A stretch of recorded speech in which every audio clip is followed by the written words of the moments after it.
Olivia Spencer had learned to modify standard issue equipment long before the Rangers taught her how to follow protocol. Growing up as the daughter of a military engineer and a competitive marksman, she'd mastered the art of seeing potential where others saw limitations, transforming ordinary tools into extraordinary solutions, and knowing exactly when rules needed to be broken to save lives. Before we jump back in, tell us where you're tuning in from, and if this story touches you, make sure you're subscribed, because tomorrow I've saved something extra special for you. The Arizona desert stretched endlessly around forward operating. Base Diamondback, its harsh landscape shimmering under the relentless sun. Summer temperatures had already climbed past 100 degrees, and the air felt thick with dust and anticipation. Intelligence reports suggested insurgent activity was increasing in the region, but specifics remained frustratingly vague. Olivia adjusted the shoulder strap of her equipment case and waited for her assignment. The daily briefing was underway, with Captain James Mercer rattling off duties like he was reading a shopping list. His voice carried across the makeshift assembly area where 30 Rangers stood at attention, their faces betraying nothing despite the heat. "Cooper, you're on point with tactical assessment," Mercer announced, his voice clipped and efficient. "Rodriguez takes communications. Fernandez handles medical support." Each name carried weight, purpose, respect. The Special Forces team consisted of the best soldiers the military had to offer, except, apparently, for the weapons specialist standing silently at the edge of the formation. "Spencer," Mercer finally said, glancing up briefly from his tablet. "Standard equipment inspection and maintenance. Keep everything running, nothing fancy. Follow protocol exactly as written." The dismissal in his voice was surgical in its precision. Olivia had heard that tone before from her instructors when they discovered her modifications to their perfect equipment designs. From her commanders when they saw a woman in a role traditionally dominated by men. From every superior who'd ever looked at her slender frame and decided she belonged behind the scenes instead of in the field. She nodded once, professional and silent. But inside her chest, something small and familiar began to burn. That evening, as the team prepared their gear for tomorrow's reconnaissance mission, Olivia sat slightly apart, methodically checking the unit's weapons. Her hands moved with practiced precision over the components of each rifle, her eyes catching imperfections that others would miss. The standard M4 carbines were reliable enough, but in desert conditions, they required additional attention to prevent dust and sand from causing malfunctions. "So Spencer," Cooper said, walking over with his weapon, "think my rifle will actually fire when I pull the trigger tomorrow? Or should I just throw rocks at the bad guys?" The question hung in the air like a challenge. The team had been hearing stories about Olivia's excessive attention to equipment, rumors that she'd been transferred to their unit after causing problems with her previous commander by suggesting improvements to standard issue gear. "Your rifle will fire," Olivia replied evenly, accepting the weapon from him. "But whether it hits anything depends more on the shooter than the equipment." Cooper's eyes narrowed slightly. "You saying I can't shoot?" "I'm saying even the best equipment has limitations," Olivia said, field stripping the rifle with practiced efficiency. "And even the worst can be effective in the right hands." She spotted the problem immediately, a minuscule buildup of carbon in a critical area that would eventually cause jamming. Most armorers would have missed it or considered it insignificant. But Olivia knew better. Small problems became catastrophic failures at the worst possible moments. "There's your issue," she said, showing Cooper the barely visible residue. 5 more rounds and you'd have had a serious malfunction. Cooper studied the component with genuine surprise. "How did you even see that?" Olivia shrugged. "Practice. And I pay attention to how equipment actually performs in the field, not just how it's supposed to perform according to the manual." She cleaned the component thoroughly, then reassembled the rifle with practiced ease. Her fingers moved automatically, through the familiar routine, each motion precise and economical. When she handed the weapon back to Cooper, she knew it would function flawlessly. "Thanks," he said, his skepticism softening slightly. "You seem to know your stuff." Olivia nodded but said nothing more. She'd learned that action spoke louder than words, especially in units where she was the only woman. Let her work demonstrate. Her value, the recognition, would come eventually. Or it wouldn't. Either way, she'd do her job to the highest standard possible. Later that night, alone in her quarters, Olivia unpacked her personal equipment case. Beyond the standard tools provided to weapons specialists, she carried items she'd collected or modified throughout her career. The military had its protocols and specifications, but Olivia had learned through painful experience that standard didn't always mean optimal.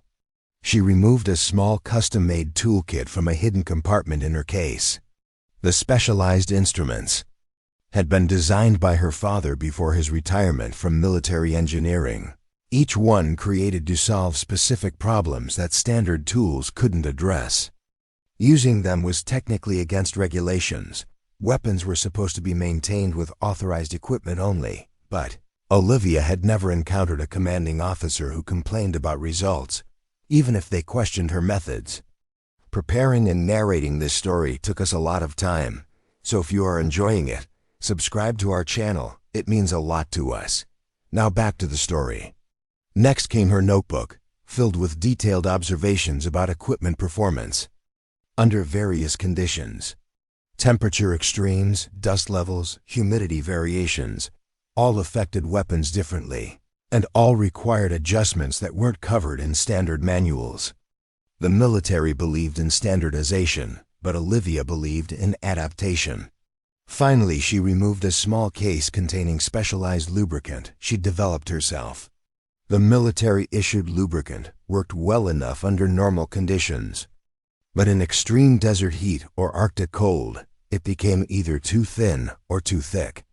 Her formula maintained optimal viscosity across a much wider temperature range.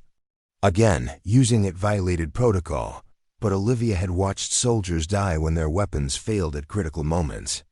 She'd take the reprimand if it meant saving lives. As she organized her equipment for tomorrow's mission, Olivia thought about Captain Mercer's dismissive tone. Standard equipment inspection and maintenance. Follow protocol exactly as written.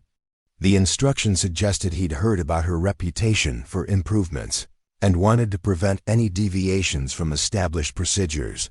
What Mercer didn't understand, what most of her commanders failed to grasp, was that Olivia's modifications weren't about proving herself or challenging authority. They were about keeping soldiers alive when standard equipment failed to meet non-standard challenges. She'd tried explaining once to a previous commander. She'd shown him data, demonstrated performance improvements, provided evidence from the field. His response had been painfully predictable. The military has established these protocols for a reason, Spencer. Your job is to follow them, not improve them. The transfer to Rangers had been unexpected. Olivia had assumed her career would involve a series of lateral moves between units where she'd be tolerated, but never truly accepted. But Rangers were supposed to be different. Elite soldiers who valued effectiveness above protocol. Captain Mercer's attitude suggested that even here, innovation wasn't welcome. Olivia closed her equipment case and prepared for sleep. Tomorrow's reconnaissance mission would take them deep into territory where insurgent activity had been reported. Standard procedure, minimal risk according to intelligence. But Olivia had been on enough standard missions to know that reality rarely matched briefing room expectations. As she settled onto her cot, Olivia's mind continued working through equipment preparations. The team's heavy weapons specialist, Sergeant Davidson, had mentioned concerns about his machine gun overheating in desert conditions.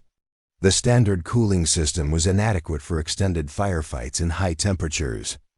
Olivia had developed a modified heat shield that would help, but installing it would mean disobeying Mercer's explicit instructions to follow protocol exactly. The decision weighed on her as she drifted toward sleep. Follow orders and potentially watch good soldiers die because of equipment failures, or make unauthorized modifications and risk disciplinary action. The choice seemed obvious, but Olivia had made it before, and the consequences had followed her through 3 transfers and countless reprimands. She'd have to find a way to prepare the team's equipment properly without attracting attention. The stakes were too high for half measures, especially in territory where backup could be hours away. Tomorrow, she decided, she would do what she always did, the right thing, regardless of protocol.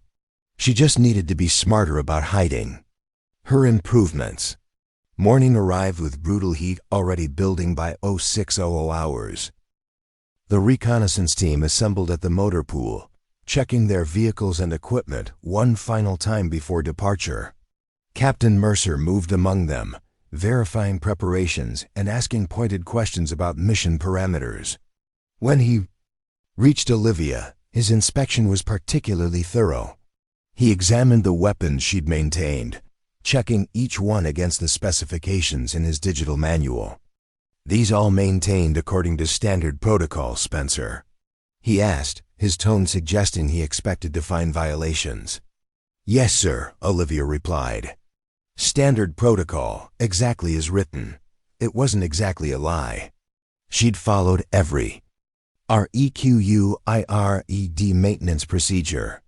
What she hadn't mentioned were the additional steps she'd taken: the specialized lubricant applied to critical components, the subtle adjustments to firing mechanisms, the reinforced extraction springs she'd installed to prevent jamming in dusty conditions. None of these modifications were visible to casual inspection, and all would help keep the weapons functioning when the team needed them most. Mercer studied her for a moment, clearly suspicious but unable to identify any specific violations. "Remember your place on this mission, Spencer. Your support, not combat. Stay with the vehicles, maintain equipment as needed, and follow orders precisely. Clear?" "Crystal clear, sir," Olivia said, maintaining eye contact despite the implied insult. She'd been through Army Ranger School, just like everyone else on the team. She'd passed the same qualifications, endured the same training. The only difference was that her expertise focused on keeping equipment functioning under extreme conditions, a specialty that saved lives even if it didn't earn respect. As Mercer moved on to inspect the next soldier, Sergeant Davidson approached Olivia quietly. "He's always like that with new transfers," Davidson said, his voice low. "Nothing personal." "Seems pretty personal," Olivia replied, continuing her preparations without looking up. Davidson shrugged. "Mercer lost 3 men on his last deployment when a sandstorm hit and their weapons jammed. He's paranoid about equipment failing in the field." Olivia paused, processing this new information. "And yet he insists on strictly following protocols. That don't account for desert conditions." "That's Mercer," Davidson said. "By the book, even when the book is wrong. Just keep your head down and do your job. He'll come around eventually." Olivia nodded, but inside she was reconsidering her assessment of the captain. His insistence on protocol wasn't just bureaucratic rigidity, it was fear disguised as discipline. He'd watched men die because of equipment failures, and instead of adapting, he'd doubled down on following procedures that had already proven inadequate. The realization didn't make her like him more, but it helped her understand his perspective. Mercer wasn't just being difficult. He was trying to control variables in an uncontrollable environment. The problem was, his approach would get more people killed, not fewer. As the team loaded into their vehicles, Olivia made a final check of her equipment case. Beyond the standard tools, she'd packed her specialized kit and several modified components that could be quickly installed if needed. Technically, bringing them violated Mercer's orders, but Olivia had learned long ago that sometimes saving lives required breaking rules. The convoy departed at precisely 0700 hours, 3 armored vehicles moving in tight formation toward the designated reconnaissance area. Intelligence reports suggested minimal threat, but experience had taught everyone on the team that minimal didn't mean none. They maintained vigilant observation as they traveled deeper into territory known for insurgent activity.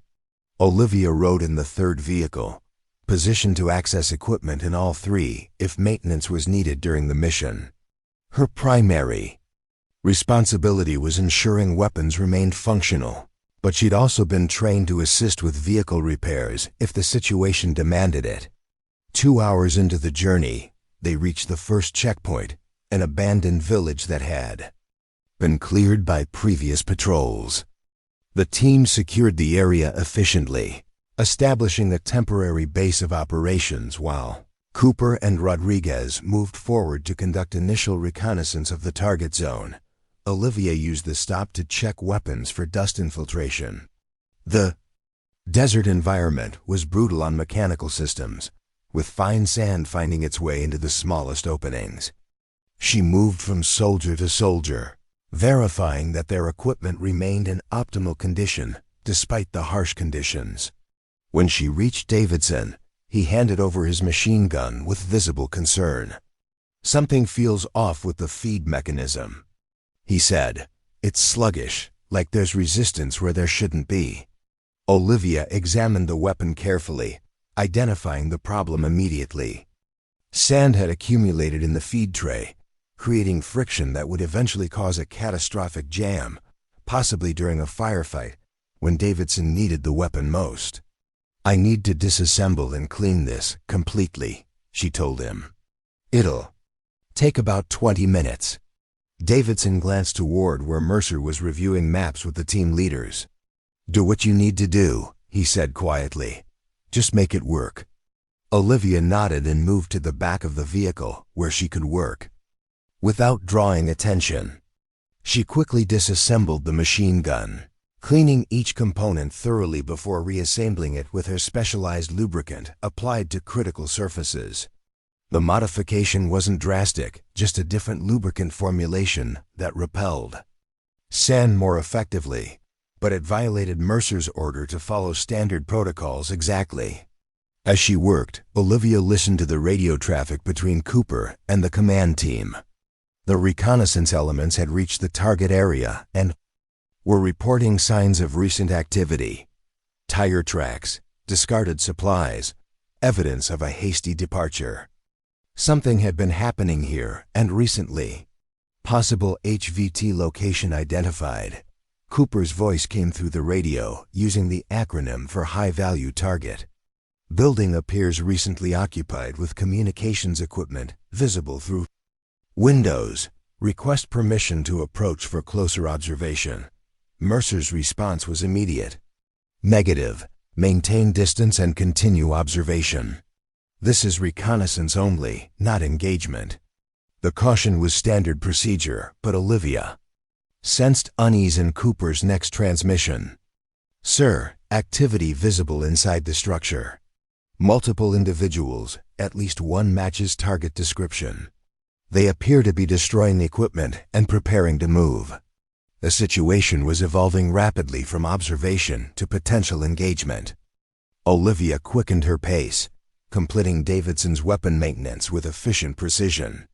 As she handed the machine gun back to him, she noticed Captain Mercer approaching. "Is there a problem with the equipment, Spencer?" he asked, his tone suggesting he'd already determined there was. "Minor sand infiltration in the feed mechanism, sir," Olivia replied. "Standard cleaning procedure implemented. The weapon is fully operational now." Mercer's eyes narrowed slightly, but before he could question her further, Cooper's urgent voice came through the radio. "Contact, contact, contact. Taking fire from multiple positions, HVT confirmed. Request immediate support." The atmosphere transformed instantly from tense preparation to focused action. Mercer began issuing rapid orders, directing the team to move toward Cooper's position while maintaining tactical discipline. Olivia returned to her vehicle, gathering her equipment for what was now clearly becoming a combat operation rather than simple reconnaissance. As she secured her gear, Olivia noticed something that sent a chill through her, despite the desert heat. On the horizon, barely visible against the pale sky, a dust cloud was forming, the distinctive signature of vehicles moving rapidly across desert terrain. Many vehicles. Intelligence had reported minimal insurgent presence in the area. What Olivia was seeing suggested something far more significant, possibly a major force moving to intercept their small team. She keyed her radio immediately. "Captain Mercer, this is Spencer. Large dust signature on the eastern horizon. Multiple vehicles approaching our position at high speed." There was a brief pause before Mercer responded. "Confirm observation." "Spencer, estimated number and distance?" Olivia studied the dust cloud, calculating based on size and density. "At least 15 vehicles, sir. Possibly more. Distance approximately 5 kilometers and closing fast. Direction suggests they're responding to Cooper's engagement." The radio fell silent as Mercer processed this information. The mission parameters had just shifted dramatically. What had begun as routine reconnaissance was rapidly becoming a potential ambush situation, with their team caught between Cooper's position and an approaching enemy force. "All elements, this is Captain Mercer. Change of mission. We are extracting immediately with our reconnaissance team. Prepare for potential hostile engagement during extraction. Spencer, continue monitoring that dust signature and provide updates on direction and estimated time to intercept." Olivia acknowledged the order and moved to a position where she could maintain observation while the team prepared for rapid movement. Through her binoculars, she could now make out individual vehicles in the approaching formation, a mix of technical trucks and lighter transport, all moving with purpose toward their position. The weapons system, a remote-controlled 50 caliber machine gun, had been damaged when shrapnel severed critical control cables. Standard repair procedure would require complete replacement of the control unit, a process that would take at least 15 minutes. But Olivia wasn't following standard procedures. Instead, she quickly identified the damaged control pathways and implemented a bypass using components from her specialized kit. The modification wouldn't restore full functionality, but it would allow manual operation of the weapon, enough to provide covering fire during their withdrawal. "Weapon system operational for manual control," she reported exactly 2 minutes later.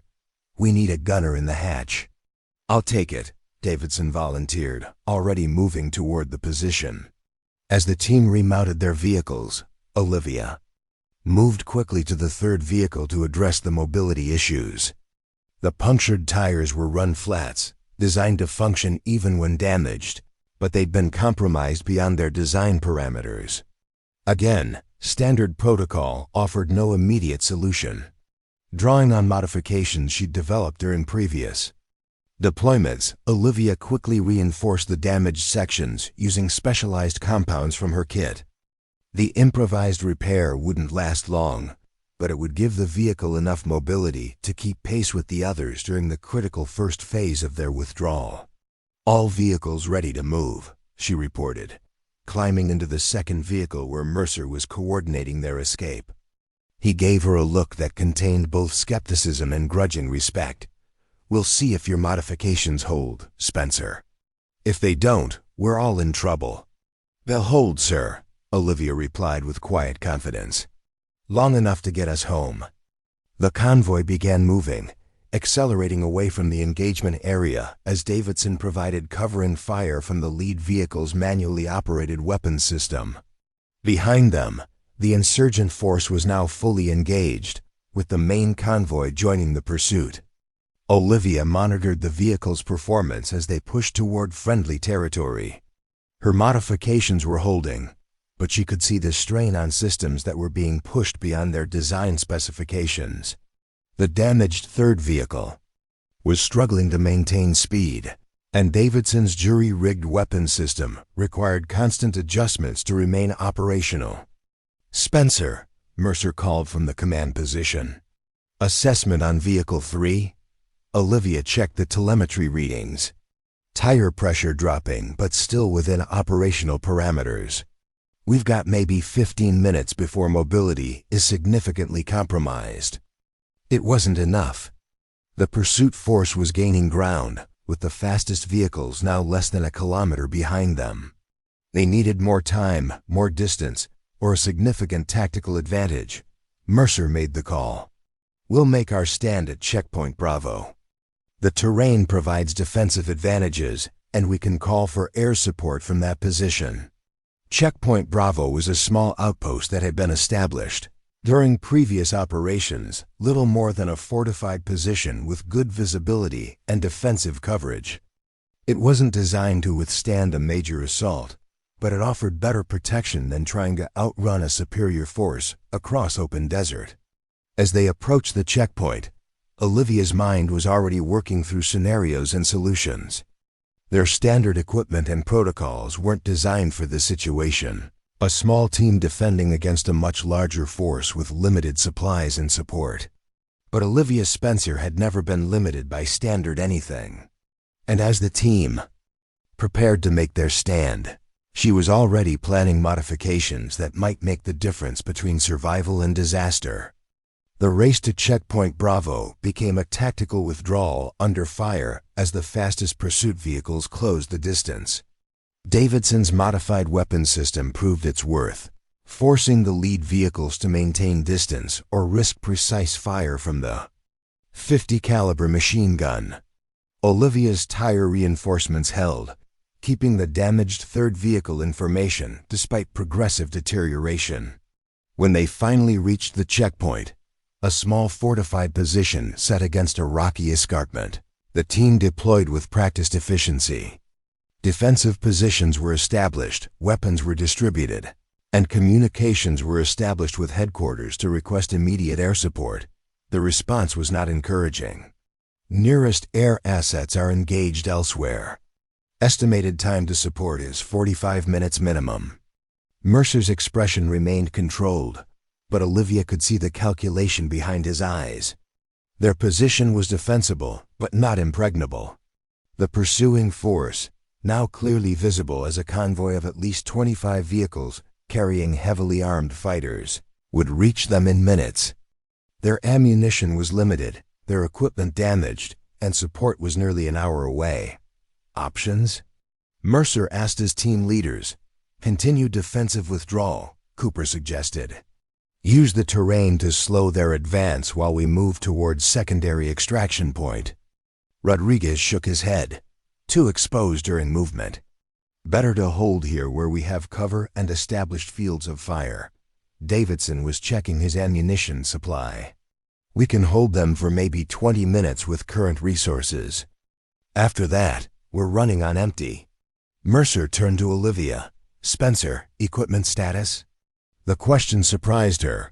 It was the first time Mercer had specifically sought her assessment as part of tactical planning.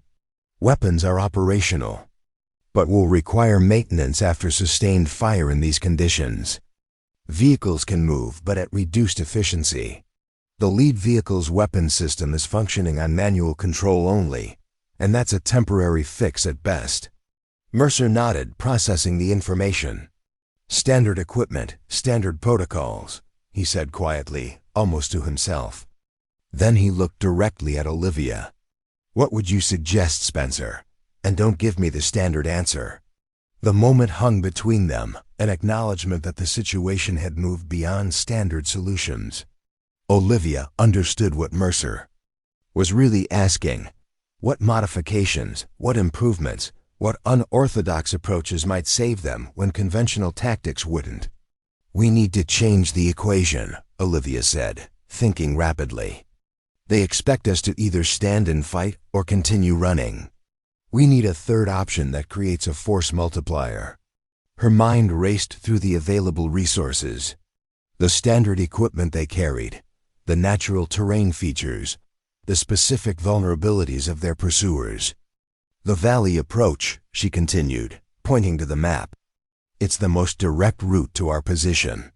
They'll send the majority of their force through it to overwhelm us quickly. If we could channel them there, then neutralize that entire section of their force simultaneously. How? Mercer asked. We don't have the firepower. Olivia's eyes moved to the damaged third vehicle. But we do have the components. I can modify the damaged vehicle's fuel system to create a targeted explosion, positioned correctly, at the valley's narrowest point, detonated remotely when their main force is in the kill zone. It would eliminate a significant portion of their attacking force and buy us time until air support arrives. Davidson whistled softly. That's not in any field manual I've ever read. That's because it's not standard, Olivia replied. But it will work. Mercer studied her for a long moment, weighing options that all carried significant risk. Finally, he nodded. Do it. How long? 10 minutes to modify the vehicle, another 5 to position it correctly. You have 12 total, Mercer said. Cooper, Rodriguez, establish defensive positions to buy Spencer time. Davidson, I need your heavy weapons covering the valley approach to slow their advance until the trap is ready. The team moved with purposeful urgency, each understanding their role in a plan that depended on perfect execution. Olivia worked rapidly on the damaged vehicle, modifying its fuel system to create a controlled but powerful explosion when triggered.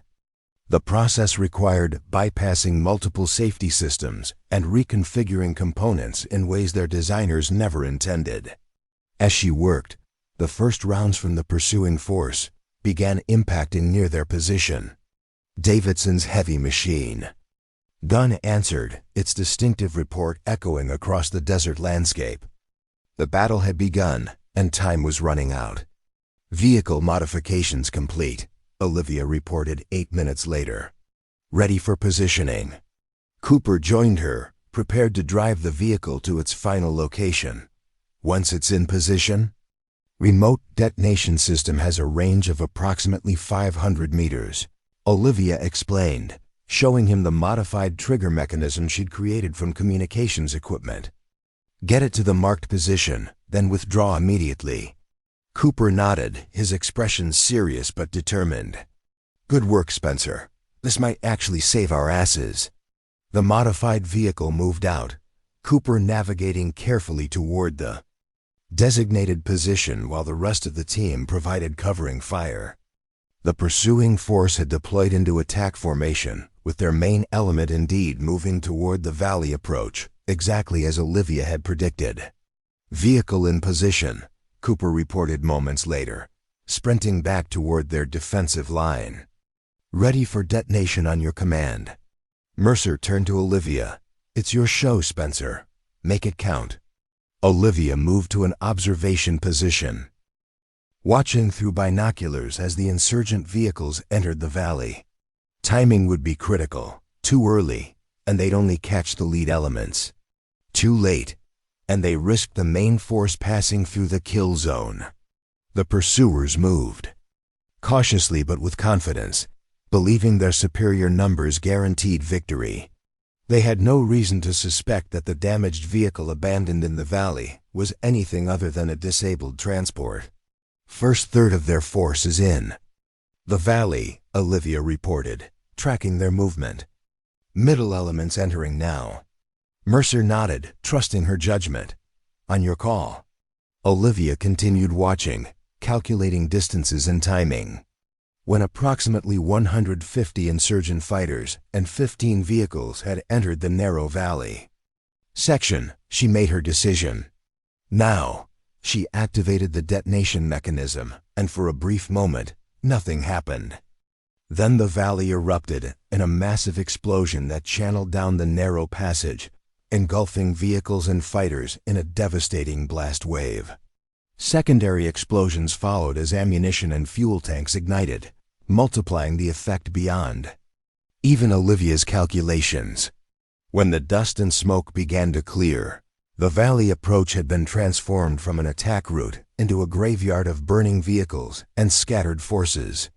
More than half the pursuing force had been neutral. The explosion echoed across the desert like thunder, rolling back toward the Rangers' position in waves that seemed to carry the message of hope.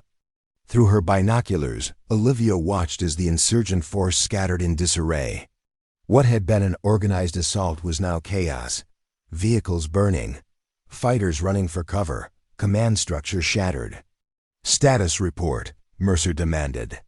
His voice steady despite the spectacular results of Olivia's improvisation. "Primary attack force neutralized," Olivia confirmed, scanning the valley methodically. "I estimate 15 vehicles destroyed and at least 50 hostiles out of action. Remaining forces are regrouping, but their advance has been halted," Davidson whistled low. "That's one hell of a modification, Spencer." For the first time since joining the Ranger unit, Olivia saw genuine respect in the faces around her. Not tolerance or skepticism, but recognition of her value as a specialist whose unorthodox methods had just saved their lives. "Air support, ETA 35 minutes, Rodriguez reported, relaying information from headquarters. "They're scrambling additional assets based on our situation report." Mercer nodded, then turned to Olivia. "Good work, Spencer. Unconventional, but effective." There was a new note in his voice, not quite approval, but acknowledgement that sometimes standard protocols weren't enough. The respite wouldn't last long. Already, Olivia could see the remaining insurgent forces reorganizing. They'd lost half their strength, but still outnumbered the Rangers by at least 3-1. And they now had additional motivation, revenge for their fallen comrades. "They'll attack again," Cooper predicted, reading the situation as Olivia had. "Different approach this time. Probably multiple vectors to split our defensive coverage." Mercer agreed. "We need to hold for 30 minutes minimum." "Spencer, what else do you have in that magic toolkit of yours?" The question represented a fundamental shift. Hours earlier, Mercer had ordered her to follow standard protocols exactly. Now he was explicitly asking for her non-standard solutions. "Our primary vulnerability is ammunition," Olivia replied, thinking rapidly. "Standard loadouts aren't designed for extended engagements against superior numbers. Davidson's heavy weapon is our best force multiplier, but at current consumption rates, he'll be dry in 15 minutes. "Solutions?" Mercer pressed. Olivia's mind raced through possibilities, evaluating and discarding options until one crystallized. The damaged lead vehicle's auxiliary power system. "I can modify it to enhance Davidson's firing mechanism, reducing ammunition consumption while maintaining effective suppression capability." "In English, Spencer," Davidson said. "I can make your gun shoot faster and more efficiently," Olivia explained. "Same stopping power with fewer rounds. It will buy us maybe 20 extra minutes of continuous fire." Mercer didn't hesitate. "Do it." Cooper, Rodriguez, establish secondary defensive positions covering eastern and western approaches. They'll try to flank us now that the direct approach is compromised. The team moved with renewed purpose, the successful Valley Gambit having reinforced their confidence despite the dire circumstances.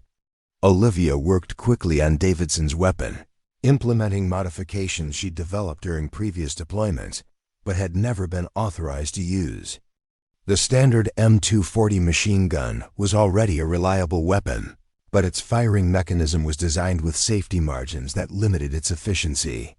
By recalibrating key components and introducing a modified buffer system from her toolkit, Olivia could increase cyclic rate while simultaneously reducing wasted energy during operation. "This violates about 15 different maintenance protocols," she admitted to Davidson as she worked. "But it will increase your effective ammunition duration by approximately 40%. Davidson watched her hands move with practiced precision across his weapon. "Those protocols weren't written for situations like this. Do what you need to do." As Olivia completed the modifications, the first probing attacks from the regrouped insurgent forces began. Small teams of fighters moved toward their position from multiple directions, testing defenses and looking for weaknesses.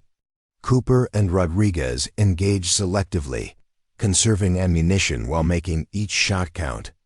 Eastern approach, 2 technicals. With mounted weapons moving into position, Rodriguez reported, referring to pickup trucks modified to carry heavy weapons. Range 800 meters and closing. I see 3 more maneuvering to the southwest, Cooper added. They're coordinating for a simultaneous assault. Davidson settled behind his modified machine gun, adjusting his position slightly to accommodate the changes Olivia had made. Let's see if Spencer's magic works. He sighted on the Eastern technicals and squeezed the trigger. The weapon responded. With a higher-pitched report than before, its rate of fire noticeably increased while maintaining accuracy. The lead technical swerved as rounds impacted precisely across its front end, disabling it without immediately killing the occupants. The second vehicle reversed course, seeking cover behind rocky terrain. Definitely works, Davidson confirmed, shifting his fire to suppress the southwestern approach. Different feel, but better performance. Olivia nodded, already moving to her next task. The successful modification of Davidson's weapon had bought them precious time, but they needed more advantages to hold until air support arrived. Standard equipment used in standard ways wouldn't be enough against determined insurgents with superior numbers. She turned her attention to the team's limited supply of grenades. Standard fragmentation grenades were effective, but had a fixed blast radius and fragmentation pattern. With slight modifications to the detonation mechanism, Olivia could create directional effects that would significantly increase their tactical utility. "Captain," she called to Mercer, who was coordinating defensive positions with Cooper. "Permission to modify the team's fragmentation grenades for directional effect." Mercer gave her a measured look. "Specifics?" "I can reconfigure the internal components to create a directional blast pattern instead of the standard radial dispersion," Olivia explained. "It will increase effective range in the primary direction by approximately 30% while reducing friendly fire risk." Another unorthodox modification that violated standard protocols. Another potential advantage that might keep them alive until support arrived. Mercer didn't hesitate. "Do it. Start with Rodriguez's position. He's facing the heaviest approach." Olivia collected the grenades from team members and began implementing her modifications. Each required careful adjustment of the internal fragmentation liner and reposition of the detonation assembly, changes that would have horrified the safety officers back at base, but made perfect sense in their current situation. As she worked, the insurgent attacks intensified. Davidson's modified machine gun provided crucial suppressive fire, forcing attackers to remain in cover and approach more cautiously than they otherwise would have. But ammunition continued to dwindle, and the insurgents were gradually closing the distance to their position. "Modified grenades ready for Rodriguez's sector," Olivia reported, delivering the first batch to the forward position where Rodriguez was engaging approaching fighters. "How do they work?" he asked, accepting the modified ordnance with professional interest rather than skepticism. "Standard pin and throw mechanics," Olivia explained.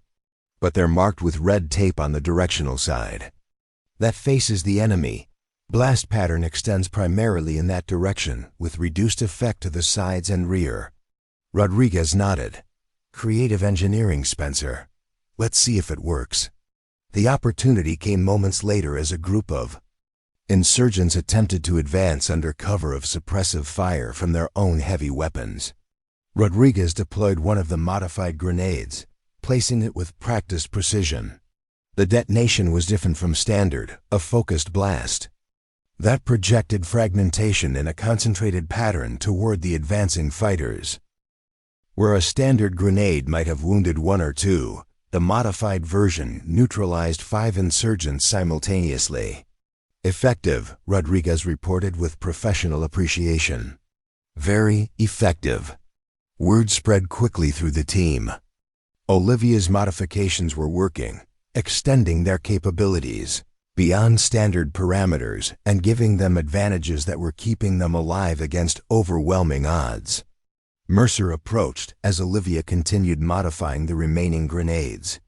His expression was complex, part respect, part curiosity, part lingering concern about protocol so thoroughly violated.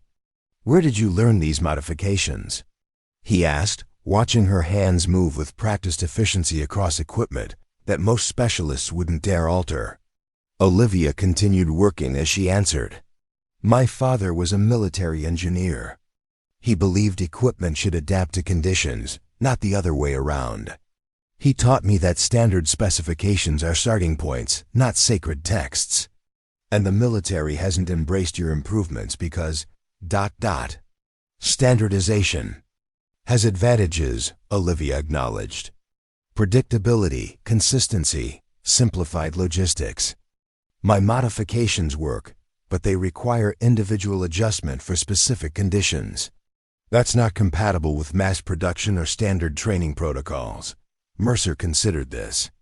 "So they've kept you as a specialist but limited your authority to implement your improvements." "Until today," Olivia said, finishing another grenade modification. "Extreme circumstances require adaptation. Standard procedures are designed for standard situations." A explosion from Rodriguez's position interrupted their conversation.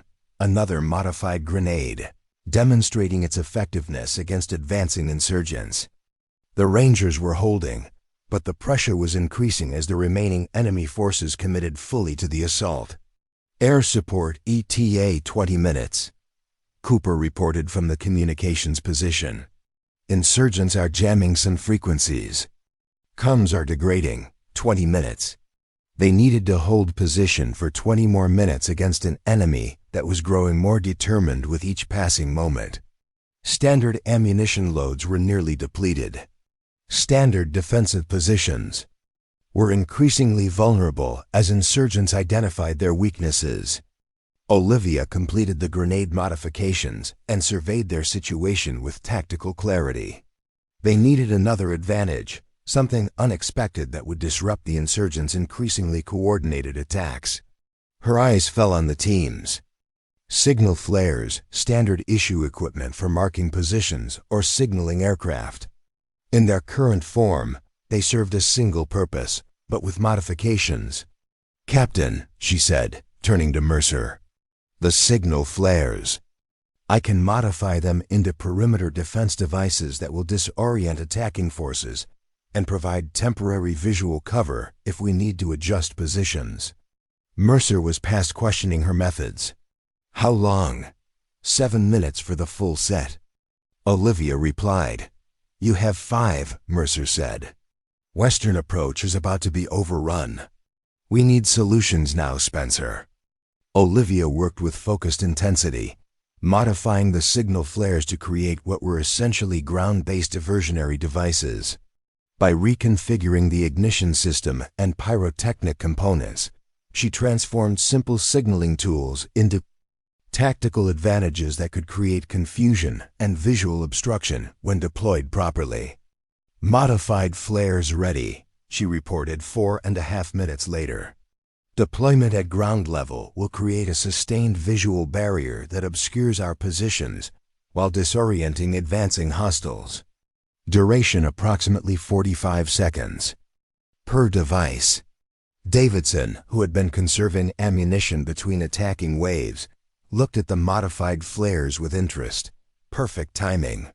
Western approach has at least 15 fighters moving into assault positions. They'll be within effective range in 30 seconds. Mercer distributed the modified flares to defensive positions. "Deploy on my command, coordinated with Davidson's suppressive fire for maximum effect." The team acknowledged, each member understanding their role in what had become an improvised defense that bore little resemblance to standard tactical doctrine. They were adapting, evolving, surviving because of Olivia's willingness to see beyond standard limitations. "Western assault force advancing," Cooper reported. "Multiple fighters, coordinated movement, using terrain features for cover."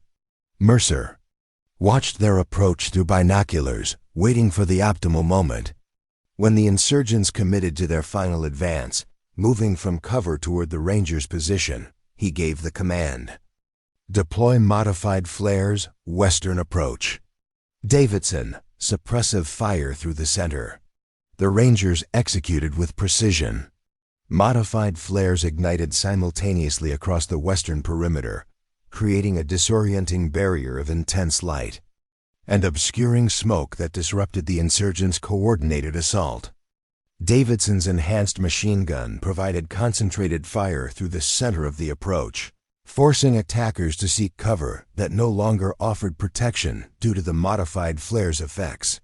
The combined result was devastating to the attacking force. What should have been a coordinated assault by superior numbers became a chaotic retreat as fighters lost visual contact with each other and found themselves exposed to precision fire from defenders they couldn't accurately locate. Western approach secure, Cooper reported. Hostiles withdrawing to regroup, but the victory was temporary. The eastern and southern approaches were still under pressure, and air support was still at least 15 minutes away. The Rangers had survived the initial waves, but their resources were dwindling, and the insurgents still held numerical advantage. Ammunition status? Mercer asked, assessing their situation. Critical across all positions, Rodriguez reported. Standard. Loadouts nearly depleted. Davidson has approximately 200 rounds remaining with the modified firing system. Perimeter defensive options? Mercer continued. 3 modified flares remaining, Cooper added. 2 modified grenades per position. The situation was deteriorating despite their successful defense thus far.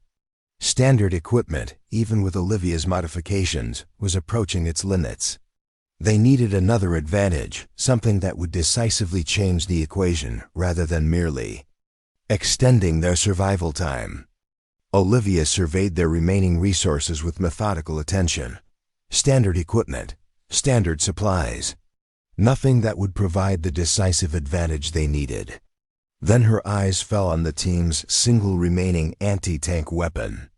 A Javelin missile system that had been included in their loadout as a precaution rather than an expected necessity. In its standard configuration, it was designed for use against armored vehicles, not dispersed infantry. But with modifications. The Javelin, she said, turning to Mercer. I can modify it for alternate deployment.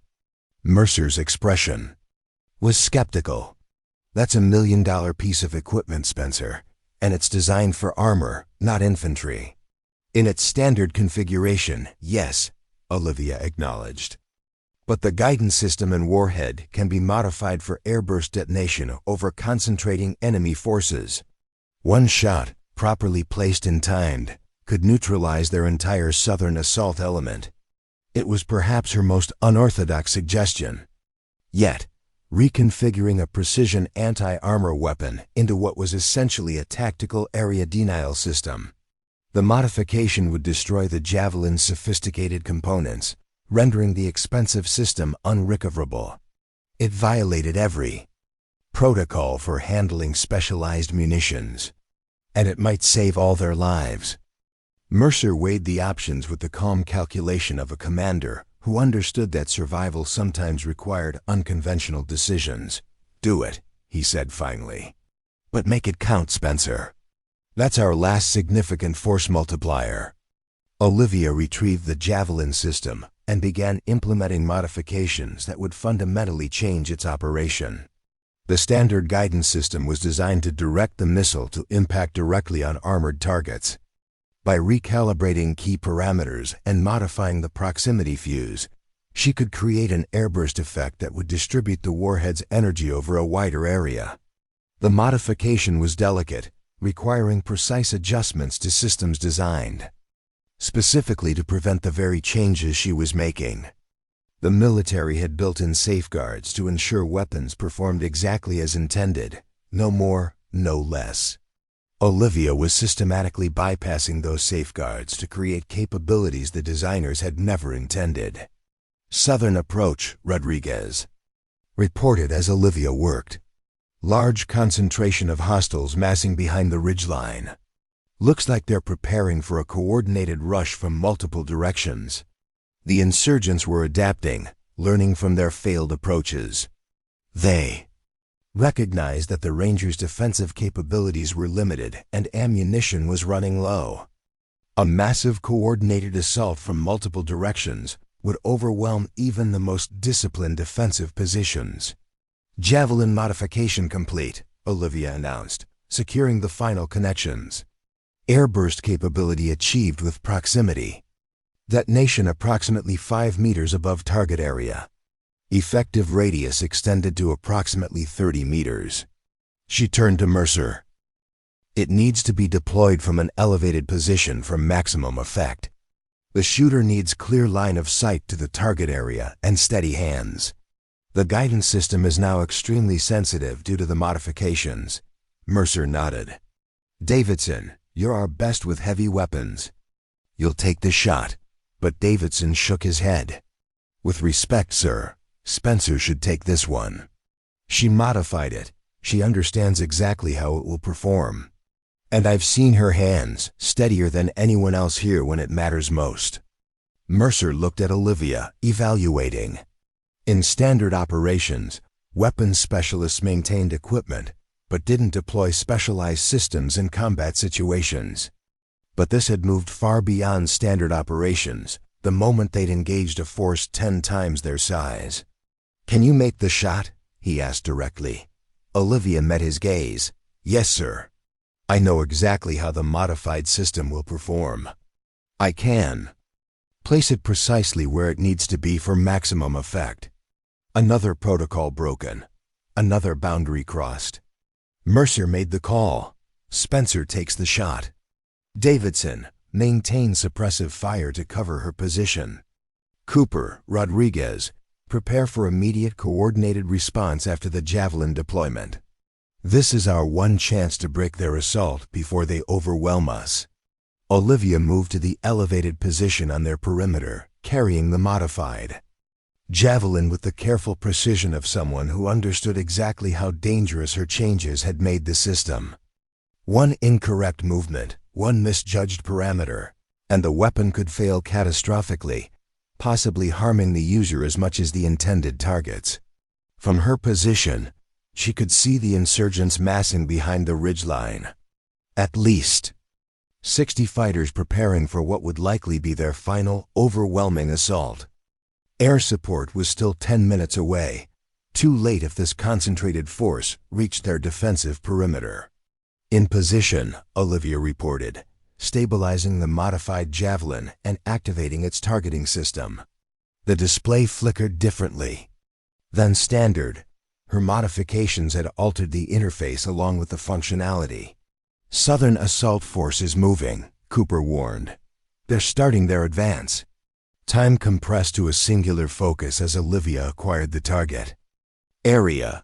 The modified guidance system was responding as she'd designed, but with greater sensitivity than standard parameters. It required perfect steadiness and precise timing. Target acquired, she reported, her voice calm despite the pressure. Optimal detonation point identified. Firing in 3, 2, 1. The Javelin launched with its characteristic initial backblast, but its flight path immediately demonstrated the effects of Olivia's modifications. Instead of the standard top attack profile, it maintained a lower trajectory, optimized for the airburst effect she'd engineered. The missile streaked toward the advancing insurgent force, who scattered at the unexpected launch. But their reaction came too late. When the modified Javelin reached the calculated position above the center of their formation, it detonated precisely as Olivia had designed. The explosion was different from standard, an expanding sphere of focused energy rather than the directed penetration effect of the original design. Where the standard Javelin would have destroyed a single armored vehicle, the modified version created a devastating area effect that neutralized the entire assault force in a single moment. When the dust cleared, the southern approach was littered with incapacitated insurgents and scattered equipment. What had been an organized assault force was now effectively removed from the equation. Direct hit, Cooper confirmed from his observation position. Southern assault force neutralized. Remaining hostile elements are withdrawing from all approaches. The modified Javelin had changed the tactical reality completely. The insurgents, already reduced by previous engagements, had committed their remaining strength to the southern assault. With that force eliminated, they no longer had the numbers to overcome the Rangers' defensive positions. Air support reports. Visual contact with our position, Rodriguez announced. 5 minutes. Hostile forces are breaking contact and withdrawing from the engagement area. The atmosphere among the Rangers transformed instantly from desperate defense to cautious victory. They had held against overwhelming odds, survived an engagement that should have ended very differently according to standard tactical assessments. And they had done it because of modifications that violated nearly every equipment protocol in the military's extensive manuals. Mercer approached Olivia as she secured the now expended Javelin system. His expression had completed its evolution from skepticism to respect. "That was exemplary work, Spencer," he said quietly. "Unconventional, unauthorized, and absolutely essential to our survival." Olivia nodded, accepting the acknowledgement. Without comment.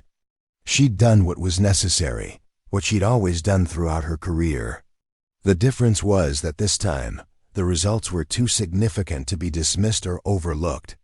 "Sir," she responded finally, "standard equipment can be extraordinary in the right hands with the right modifications. The protocols exist for good reasons, but they're not infallible." Mercer considered this. "I've lost men because equipment failed in conditions it wasn't designed for. I've followed protocols perfectly and watched disasters unfold anyway. Perhaps it's time to reconsider what standard should mean." As air support arrived overhead, the Rangers prepared for extraction. Their mission had evolved from routine reconnaissance to desperate survival, and finally to unexpected victory. They had confirmed the presence of a significant insurgent force, neutralized a substantial portion of it, and were returning with intelligence that would shape operations throughout the region. But more importantly, they were returning with all personnel intact, an outcome that defied standard tactical predictions for their situation. As the extraction helicopters approached, Olivia performed final checks on the team's equipment. Despite the modifications, despite the extreme conditions, their weapons and systems remained functional, testament to her understanding of where standard designs could be pushed beyond normal parameters without catastrophic failure. Davidson approached as she secured her equipment case. "You know they're going to ask questions about that Javelin when we get back," he said. "$1 million system modified beyond recognition. The bean counters won't be happy." Olivia nodded. "Standard procedure when equipment is modified or damaged in the field. I'll file the reports and accept responsibility." Davidson laughed, a genuine sound of amazement. "You just saved 150 soldiers with that shot, Spencer. The entire QRF was inbound to our position when you neutralized the main insurgent force. They would have walked into the same ambush we did, but without your modifications to give them an edge." Olivia hadn't known about the quick reaction force. No one had. Mentioned that additional troops were being deployed to support their extraction. The realization added weight to what they'd accomplished, not just saving their own team, but preventing what could have been a devastating ambush against the reinforcements. "The reports will show what happened," she said finally. "Equipment modifications under extreme circumstances, authorized by the commanding officer, resulting in mission success with 0 casualties on our side." Davidson nodded. "And those modifications saved 150 American soldiers from walking into an ambush. That's going to change some minds about standard protocol when the after-action reviews start." As the extraction helicopters landed, kicking up swirls of desert dust, Olivia considered the implications. Throughout her career, she'd been fighting an uphill battle, trying to implement improvements that could save lives while navigating a system that valued standardization above adaptation. Perhaps this engagement, with its clear demonstration of how modified equipment had changed the outcome, would finally create an opening for the changes she'd been advocating. Mercer approached as they prepared to board the helicopters. "Spencer," he said, his voice pitched to carry over the rotor noise. "When we get back, I want a full briefing on every modification you've developed. Every improvement, every adaptation, everything the standard protocols have been missing. It's time we reevaluated what tools our people should have in the field." The acknowledgement represented everything Olivia had been working toward throughout her career: recognition that standard wasn't always sufficient, that protocol should evolve based on field experience, that innovation could save lives when properly implemented. "Yes, sir," she replied. "I have extensive documentation on equipment adaptations for various field conditions." "Good," Mercer said. "Because after today, people are going to be listening." One shot from modified standard equipment just saved 150 soldiers. That's the kind of result that changes policies. As they boarded the extraction helicopters, Olivia secured her equipment with the same methodical attention she applied to all her work. The tools and modifications that had kept them alive would now become evidence in what promised to be an extensive review of equipment protocols and field adaptation policies. The helicopter lifted off, carrying them away from a battlefield that would have told a very different story if standard protocols had been followed without question. As they gained altitude, Olivia could see the full extent of what they'd accomplished: the neutralized insurgent force, the secured intelligence site, the safe extraction point for the incoming QRF that would never have to face the ambush prepared for them. All because she'd refused to accept that standard was sufficient when lives were at stake. The flight back to base provided time for reflection. Olivia had spent her career pushing boundaries, challenging assumptions, improving systems that others considered adequate. She'd faced resistance, skepticism, and outright dismissal from those who believed that standard protocols represented the pinnacle of military engineering. Today had demonstrated what she'd always known, that in the field, under real conditions, with lives at stake, adaptation and innovation made the difference between success and failure, between life and death. As the base appeared on the horizon, Olivia knew that everything would change. The after-action reports would detail how unauthorized modifications had saved not just their team, but prevented a potential disaster for the incoming QRF. The evidence would be too clear to dismiss or minimize. The battle for recognition had been won, not through arguments or presentations, but through results that no one could deny.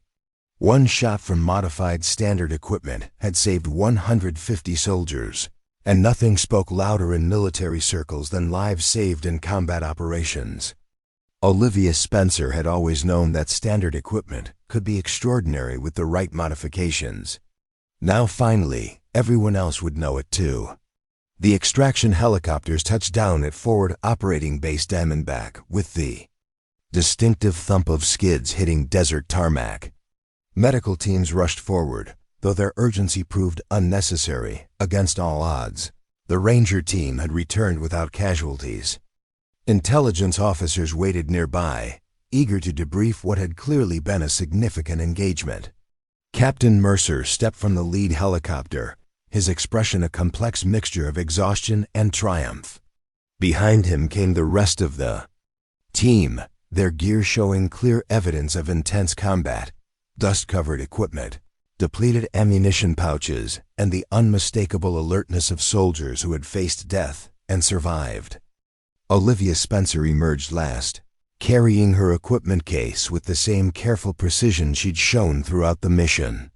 The case contained not just standard tools, but the specialized implements that had saved their lives repeatedly during the past 12 hours.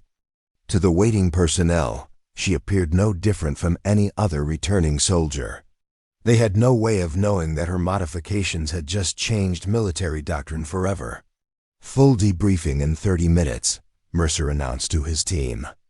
"Medical checks first. then report to intelligence. Spencer, you're with me. Olivia nodded, following Mercer toward the command center while the others headed for medical evaluation. The captain's demeanor had transformed during their return flight, from the rigid adherence to protocol that had characterized their initial interactions to something approaching genuine respect. Colonel Richard Blackwood, the base commander, met them at the command center entrance. His weathered face revealed nothing as he assessed the returning captain and weapons specialist. "I understand congratulations are in order," Blackwood said, his voice carrying the measured tone of a commander who had seen everything.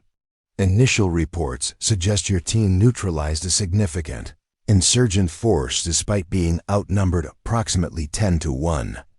Mercer nodded. "That's accurate, sir. And we've acquired intelligence that may be critical to regional operations.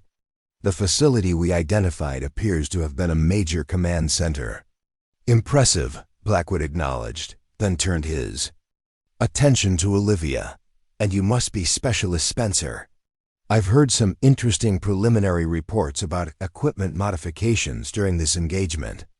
Olivia maintained professional composure. "Yes, sir. Various field adaptations were implemented to address specific tactical challenges." "Field adaptations," Blackwood repeated, his tone suggesting the phrase didn't adequately capture what had occurred. "Including the conversion of a Javelin anti-tank system into what was effectively a tactical area denial weapon that neutralized more than 60 hostiles with a single shot." "That's correct, sir," Olivia confirmed, unsure whether she was about to be commended or court-martialed. Unauthorized modification of specialized weapons systems typically resulted in serious disciplinary action, regardless of outcomes. Blackwood studied her for a moment, then gestured toward the briefing room. "I think this debriefing just became a priority. The commander of Special Operations Command is on video conference waiting to hear exactly how a routine reconnaissance mission turned into the elimination of a high-value target and his entire security detail." Olivia felt a momentary surge of apprehension. SOCOM involvement meant this incident had already escalated far beyond a standard after-action review. The highest levels of Special Operations leadership were now focused on what had occurred, and specifically on her unauthorized equipment modifications. Inside the briefing room, the atmosphere was charged with an intensity that belied the small number of participants. A large screen displayed General Michael Harrington, commander of Special Operations Command, along with several staff officers whose expressions conveyed intense interest rather than the skepticism Olivia had expected. "Captain Mercer, Specialist." "Spencer," General Harrington acknowledged. "I've reviewed the preliminary reports from your engagement. To say they make interesting reading would be an understatement. I'd like to hear exactly what happened out there, particularly regarding the equipment adaptations that appear to have been central to your success." Mercer began with a concise tactical overview: the initial reconnaissance mission, discovery of insurgent activities, the ambush situation, and the progressive escalation that had forced their small team to face overwhelming enemy forces. His report was professionally detached, but he repeatedly emphasized how standard procedures and equipment had proven inadequate as the situation developed. "Sir," Mercer concluded, "standard protocols would have resulted in the loss of my entire team, followed by the ambush of the QRF once it arrived in the engagement area. The modifications implemented by Specialist Spencer fundamentally changed the tactical reality and enabled our success." General Harrington nodded, then focused his attention on Olivia. "Specialist Spencer, I understand you've had a somewhat controversial career path prior to this assignment. 3 transfers in 2 years, multiple reprimands for unauthorized equipment, modifications, and persistent recommendations from your previous commanders that you be restricted to base operations rather than field deployments." Olivia maintained her professional demeanor despite the blunt assessment. "That's correct, sir. And yet," Harrington continued, "you've also received commendations for technical innovation from the Army Corps of Engineers, recognition from the Rapid Capabilities Office, and your modifications have been quietly adopted by several special operations teams, despite lacking official authorization. This surprised Olivia. She had no idea that her modifications had been implemented beyond the units she'd served with directly.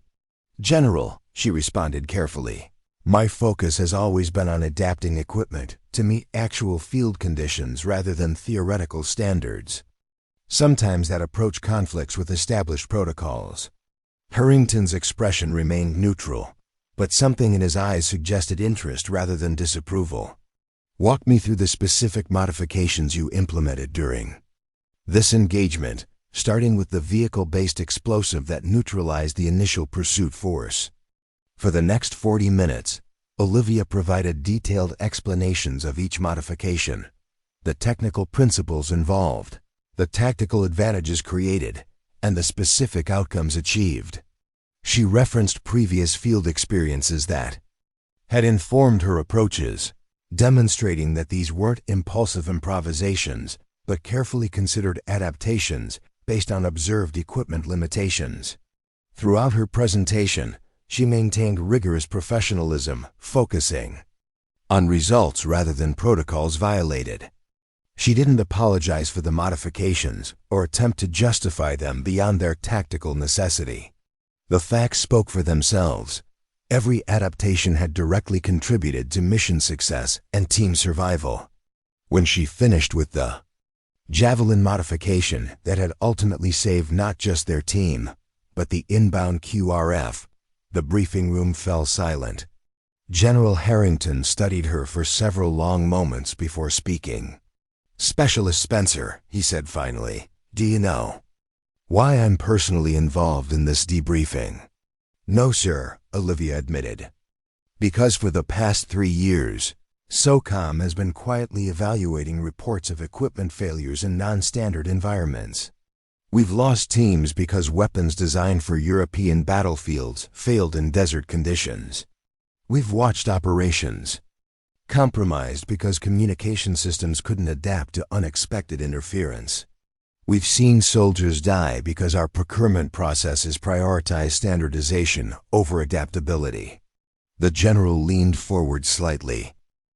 "And then we receive reports about a weapons specialist who repeatedly modified perfect equipment to function in imperfect conditions, who was repeatedly disciplined for violations of protocols that were demonstrably inadequate, and who was systematically marginalized despite clear evidence that her adaptations saved lives in the field." Olivia remained silent, unsure how to respond to this unexpected assessment. "6 months ago," Harrington continued, "I authorized the formation of a specialized evaluation unit tasked with examining non-standard equipment adaptations for potential implementation across special operations forces. Your name appeared repeatedly in our preliminary research, always associated with modifications that improved performance under actual field conditions, and always accompanied by reprimands for protocol violations." He paused, allowing the information to register. "Your assignment to Captain Mercer's Ranger team wasn't accidental, Specialist Spencer. It was deliberately arranged to place you in a unit likely to encounter challenging field conditions that would test both standard equipment and your capacity to adapt it effectively." The revelation stunned Olivia. What she had perceived as another lateral transfer, another attempt to minimize her influence while technically maintaining her specialty, had actually been a deliberate evaluation of her capabilities. "The insurgent force you encountered wasn't expected," Harrington clarified, "but it provided exactly the kind of extreme circumstance we needed to validate your approaches against truly demanding conditions. The results speak for themselves. One specialist with unorthodox methods fundamentally altered the outcome of an engagement that should have resulted in significant American casualties." Colonel Blackwood, who had remained silent throughout the debriefing, finally spoke. "What the General is saying, Specialist Spencer, is that you've been under evaluation for potential leadership of a new equipment adaptation unit within Special Operations.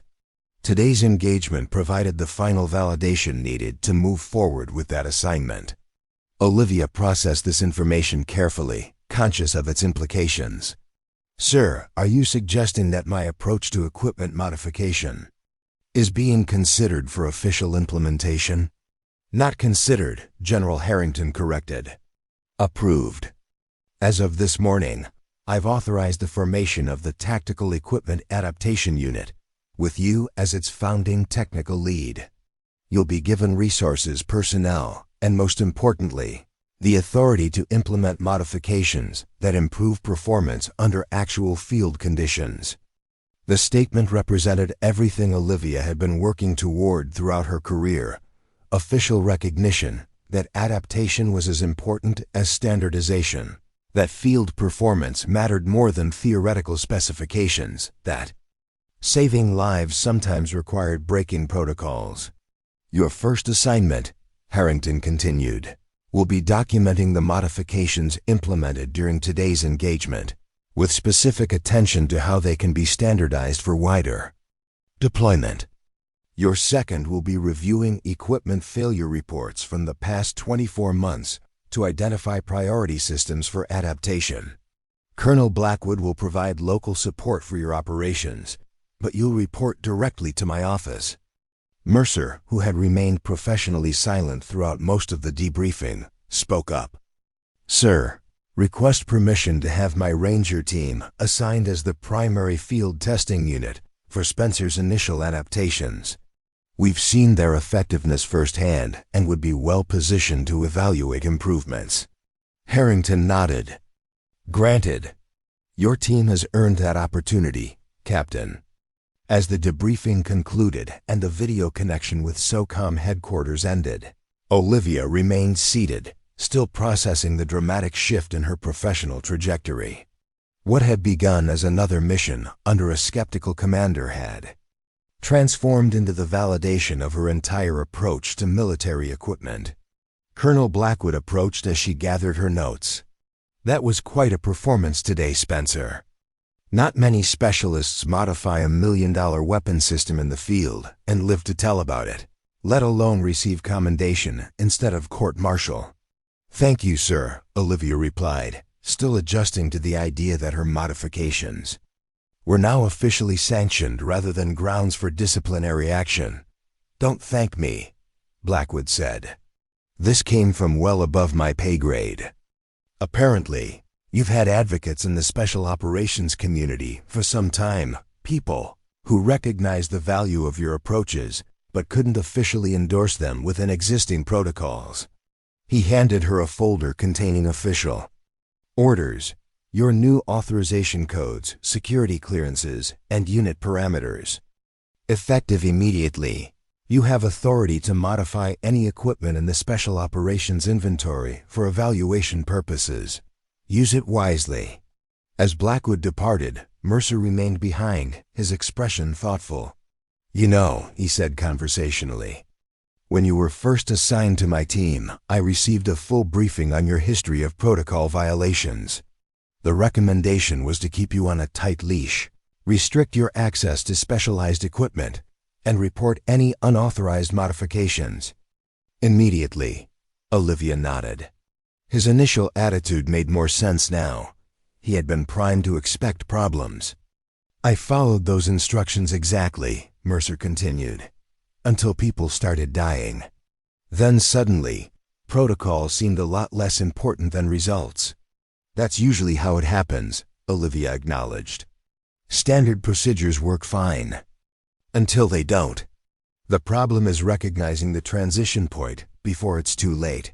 Mercer considered this. You knew from the beginning that standard protocols would be inadequate in desert conditions with extended engagements. You prepared. Anyway, bringing unauthorized modifications and equipment that violated direct orders. Why risk your career like that? Olivia met his gaze directly. Because losing a career is preferable to losing lives, sir.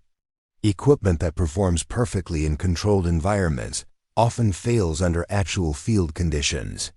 I've seen the consequences of that failure too many times to accept it as inevitable. "Well," Mercer said after a moment, "it seems your persistence has finally paid off. Though I suspect your new position will bring challenges you haven't anticipated. Changing individual systems is one thing. Changing institutional thinking about equipment adaptation is something else entirely." He was right, of course.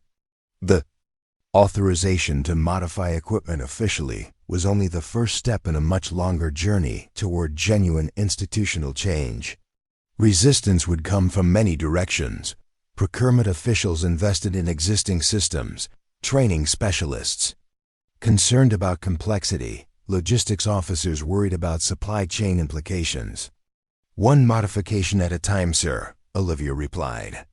"That's how lasting change happens, by demonstrating value consistently until the evidence becomes impossible to ignore." Mercer nodded, a hint of respect in his expression that would have been unimaginable 24 hours earlier. "If anyone can do it, Spencer, it's you. Your shot saved 150 soldiers today." That kind of result tends to silence even the most dedicated bureaucrats. 2 weeks after the engagement, Olivia stood in her newly assigned development facility at Fort Bragg, surrounded by equipment in various stages of modification. The Tactical Equipment Adaptation Unit had been established with remarkable speed. Assigned prime working space, and given priority access to systems from across the Special Operations inventory. Her team, still being assembled based on her specifications, would eventually include engineers, weapons specialists, communications experts, and most importantly, operators with extensive field experience. But for now, Olivia worked primarily alone, documenting the modifications that had proven so effective during the desert engagement. On her workbench sat a standard issue M4 carbine, partially disassembled as she implemented adaptations designed to improve reliability in dusty conditions. Beside it lay a javelin launcher, another standard issue system that she was evaluating for potential modifications similar to those she'd implemented in the field. The door opened, admitting Davidson, the heavy weapons specialist from Mercer's Ranger team. He carried a hard case containing his M240 machine gun, the same weapon Olivia had modified during their desperate defense. "Thought you might want this back," he said, placing the case on an empty workbench. "Command wants it returned to standard configuration before our next deployment." Olivia nodded, understanding the requirement. Her field modifications had been authorized under emergency conditions, but standard protocols still governed routine operations. Eventually, her adaptations would become official configurations, but the process would take time. "I'll return it to spec," she confirmed. "But I'm documenting every modification first for potential implementation in the next generation system." Davidson studied the development facility with interest. "Quite an operation you've got here. Word's spreading fast about what you did out there. 3 other teams have already requested briefings on your modifications before their next deployments." This was new information. Official requests? Not exactly, Davidson admitted. More like professional curiosity from operators who've heard that standard equipment doesn't have to be quite so standard anymore. The story about the javelin shot is becoming something of a legend already. One specialist with modified equipment saving 150 soldiers with a single innovative adaptation. Olivia continued working as they spoke, her hands moving with practiced precision across the M4 components. Legends tend to overlook the practical details. That modification required specific technical knowledge and wasn't without risks. It's not something that should be attempted without proper understanding, which is exactly why they want to learn from you directly, Davidson pointed out. Nobody's suggesting random field modifications without preparation. They want the benefit of your expertise before they encounter situations where standard equipment might fail them. The request represented an important shift. Operators actively seeking knowledge about potential adaptations, rather than rigidly adhering to standard configurations regardless of conditions. It suggested that change was already beginning. At the operational level, even if institutional policies remained unchanged. I'll arrange briefings once I've completed the formal documentation, Olivia decided. Better to provide consistent information than have various interpretations circulating unofficially. Davidson nodded, then hesitated before continuing. There's something else you should know. General Harrington is presenting citations for the desert engagement next week. The entire team is receiving commendations, but yours is different. Olivia looked up from her work. Different how? Distinguished Service Medal, Davidson said simply. For exceptionally meritorious service in a duty of great responsibility. First time I've ever seen it awarded to a specialist rather than a senior officer. The Distinguished Service Medal was one of the military's highest decorations, typically reserved for commanders whose leadership directly influenced major operations. Its presentation to an equipment specialist represented unprecedented recognition of technical contribution to combat effectiveness. That's unexpected, Olivia acknowledged, genuinely surprised by the level of recognition. Is it? Davidson asked. One shot from your modified Javelin saved 150 American soldiers and secured a high-value intelligence site. Seems pretty distinguished to me. As Davidson departed, Olivia returned to her modifications with renewed focus. The award was significant, not for personal recognition, but for what it represented institutionally, official acknowledgement at the highest levels that equipment adaptation could be as valuable as traditional combat leadership. The following days brought a steady stream of visitors to the Tactical Equipment Adaptation Unit, officers seeking briefings on specific modifications, procurement specialists evaluating implementation possibilities, and most significantly, operators from various special operations units bringing equipment that had failed under field conditions. Each interaction followed a similar pattern.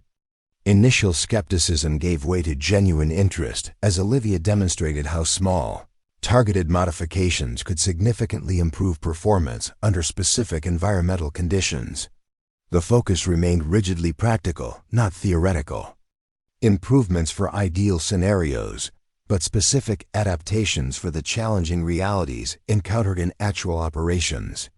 By the time the citation ceremony approached, Olivia's unit had already begun influencing equipment configurations across multiple special operations teams, not through official policy changes or procurement mandates, but through the most effective method possible, demonstrating value to the operators, whose lives depended on equipment performance.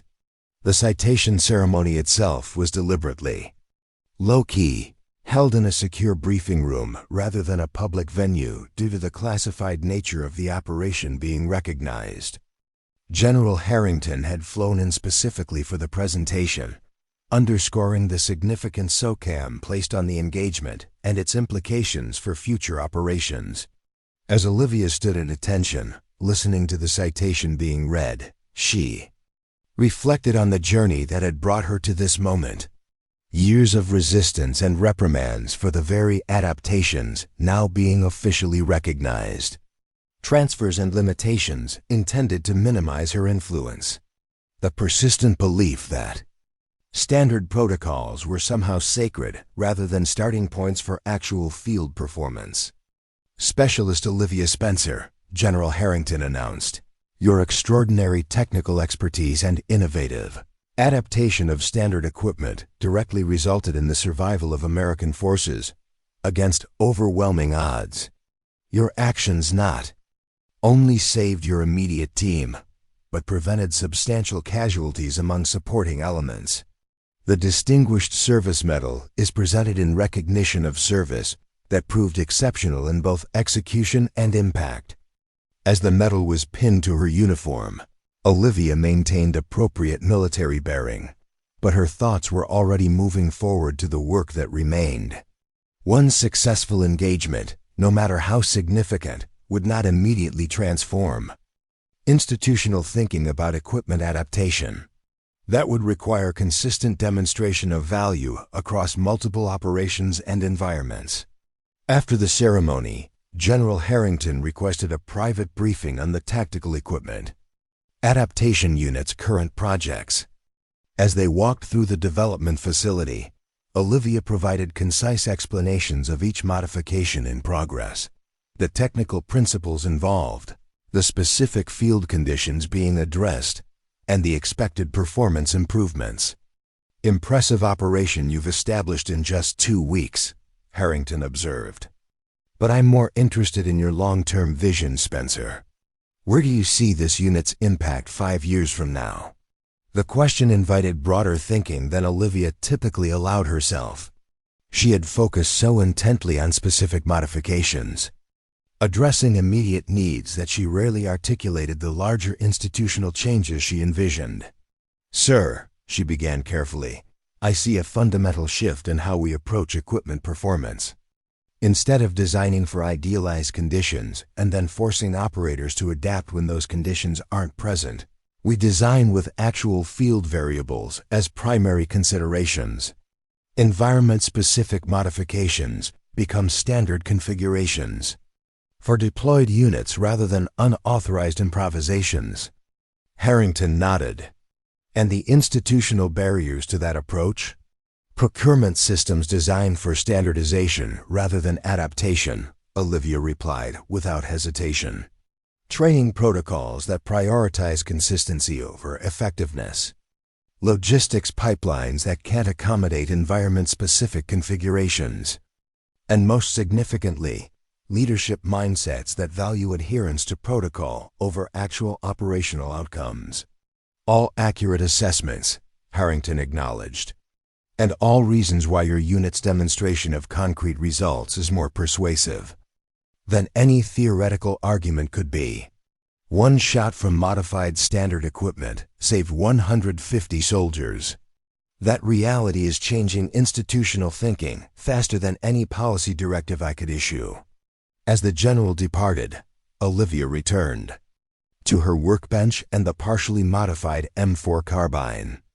The Distinguished Service Medal and high-level recognition were significant milestones, but the real measure of success would be seen in future operations, when Rangers and other Special Operations Forces, deployed with equipment specifically adapted to the environments they would face, when casualties were prevented because systems performed as needed rather than as designed, when standard no longer meant unchangeable. The journey from controversial specialist to unit commander had been unexpected, but the mission remained exactly what it had always been, ensuring that American soldiers had equipment that performed when they needed it most, regardless of conditions. One shot had saved 150 soldiers and changed institutional thinking. The next step was ensuring that such adaptations became the new standard rather than the exception. As Olivia completed her modifications to the M4, implementing changes that would prevent the dust-related failures that had plagued similar weapons in desert environments, she allowed herself a moment of satisfaction. The path forward would not be easy or straightforward, but it had been definitively established. Standard equipment could be extraordinary in the right hands with the right modifications. And now, finally, she had the authority to prove it beyond any doubt. 6 months after the desert engagement that had transformed Olivia Spencer's career, the Tactical Equipment Adaptation Unit operated from expanded facilities at Fort Bragg. What had begun as a single specialist with unconventional ideas had evolved into a dedicated team of 24 technical experts and operators, working across multiple equipment categories. Each had been personally selected by Olivia for their combination of technical knowledge and field experience, people who understood both the theory behind military equipment and the realities of its use under combat conditions. The unit's reputation had spread rapidly through special operations circles, fueled by operational results rather than official endorsements. Teams returning from deployments reported significant improvements in equipment reliability when using TEAU modifications. Failure rates dropped, maintenance requirements decreased, and most importantly, Mission effectiveness improved measurably when adapted equipment replaced standard configurations in challenging environments. Olivia moved through the development floor, observing her team at work on various projects. In one section, communications specialists were modifying radio equipment to maintain performance in mountainous terrain, where standard systems experienced frequent dropouts. Nearby, weapons experts implemented desert-specific adaptations to automatic rifles based on the modifications that had proven so effective during the engagement that had established the unit's credibility. Major Lisa Crawford, recently assigned as the unit's operations coordinator, approached with a tablet displaying the latest field reports. Her addition to the team had been a significant development, a senior officer with extensive combat experience who understood both the technical and institutional challenges of implementing equipment adaptations. 3 more after-action reports, confirming improved performance with our modified communications gear, Crawford reported. Team operating in the Hindu Kush maintained consistent contact throughout their operation despite conditions that have historically caused complete communications. Failures, Olivia nodded, reviewing the technical data accompanying the report. Specific environmental factors? Extreme temperature variations, electromagnetic interference from nearby military installations, and geographic features that typically create dead zones, Crawford detailed. The adaptive frequency modulation you implemented compensated for all 3 factors. Team leaders specifically mentioned maintaining contact during a critical extraction that would have been compromised with standard equipment. These validation reports had become increasingly common as more units deployed with TEAU modifications. Each successful operation built the case for institutional adoption of adaptation protocols, rather than rigid standardization and evidence-based approach that was gradually overcoming bureaucratic resistance. What about the Pentagon briefing? Olivia asked, referencing an upcoming presentation to senior military leadership about the unit's impact on operational effectiveness. Crawford's expression conveyed measured optimism. Still scheduled for next week. General Harrington will introduce the concept, but you'll present the technical details and operational outcomes. The Joint Chiefs will be present, along with representatives from procurement and logistics commands. The briefing represented a critical opportunity to expand the unit's influence beyond special operations into conventional military forces. Success would mean potential implementation of adaptation protocols across much broader equipment categories, affecting hundreds of thousands of deployed personnel rather than the limited special operations community. Have the resistance points changed? Olivia asked, well aware of the institutional barriers they continued to face despite proven results. Crawford consulted her notes. Procurement still raises concerns about supply chain complexity if environment-specific modifications become standard. Training Command questions the ability to maintain consistent qualification standards with adapted equipment. Logistics projects increased maintenance requirements and parts diversification. All predictable objections from entities invested in existing systems and protocols. Olivia had encountered similar resistance throughout her career, though previously as an individual specialist rather than the commander of an officially sanctioned unit. And our responses? She prompted, wanting to ensure their presentation addressed each concern directly. Comprehensive data from the past 6 months of deployments, Crawford replied confidently. Documented reduction in equipment failures of 64% across modified systems. Maintenance requirements decreased by 38% due to improved performance under actual conditions. Operator effectiveness increased measurably in all deployment environments. Olivia nodded, satisfied with the preparation. Facts rather than theories, results rather than projections. That's what will ultimately overcome institutional resistance. As they discussed final preparations for the Pentagon briefing, Master Sergeant James Wilson entered the development floor. His presence was unexpected, Wilson commanded one of the elite Ranger teams that had been early adopters of TEAU modifications, and they were currently scheduled for deployment preparation rather than equipment evaluation. Sergeant Wilson. Olivia acknowledged, noting his expression of controlled urgency. I thought your team was at pre-deployment training. We were, Wilson confirmed. Until this came down from SOCOM headquarters an hour ago. He handed over a classified operation brief, marked for immediate attention. Olivia scanned the contents quickly, her expression remaining professionally neutral despite the significance of what she was reading. Hostage rescue operation, southeastern Afghanistan, she summarized for Crawford's benefit. Intelligence confirms 3 American aid workers being held by insurgent forces in mountainous territory. Extreme environmental conditions, minimal infrastructure, significant communications challenges due to terrain features. Wilson nodded. Exactly the kind of environment where standard equipment traditionally fails at the worst possible moments. My team has been tasked with primary extraction responsibility. Wheels up in 18 hours. We need every advantage you can give us. The request represented both opportunity and challenge. Hostage rescue operations were among the most complex and high-risk missions conducted by Special Operations Forces. Success required perfect execution under unpredictable conditions, precisely the scenarios where equipment adaptation provided. Critical advantages. We'll need your full equipment inventory, Olivia decided immediately. Communications, weapons, tactical gear, everything you're taking into the operational environment. Major Crawford will coordinate with your logistics. Officer, while I develop the adaptation protocol specific to the terrain and conditions you'll be facing. Wilson's relief was evident despite his professional demeanor. Thank you.